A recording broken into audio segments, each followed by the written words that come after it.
piece of walnuts. It's a, it looks like about half-inch thickness.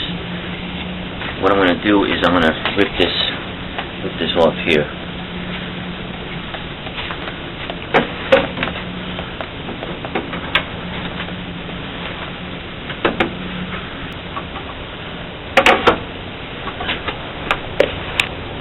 I want to retain as much of this as I can, so I don't want to take off any more than is necessary. So I'm going to say right about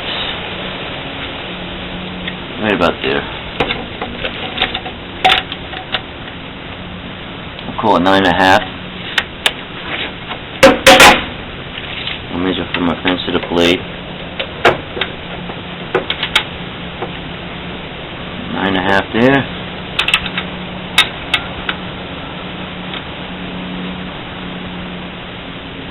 On that side, just for kicks, I'm going to square this a little bit here.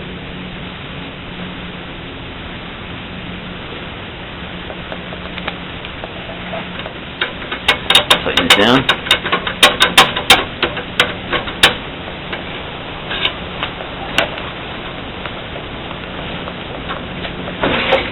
Okay, now, our blade, we don't want any higher than what we have to get a nice clean cut. If it's too high, it's going to have a tendency to bind. It's not going to be as easy to adjust if we have to a little bit. So the rule here, general rule speaking, there are some exceptions, but usually you want at least a tooth showing, but not much more than that.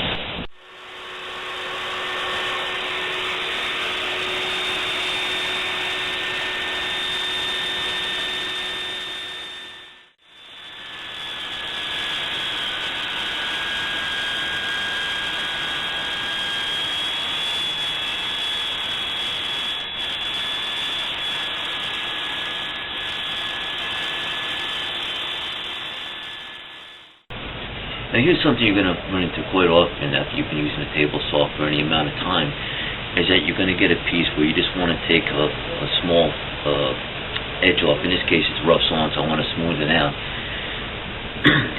But one of the things to focus on is you always want to keep one side tight up against the fence. You might have a little bit of a warp here or a bow or whatever, and so you may have the tendency to do this, but you always want to keep your eye on the part that's going to the blade.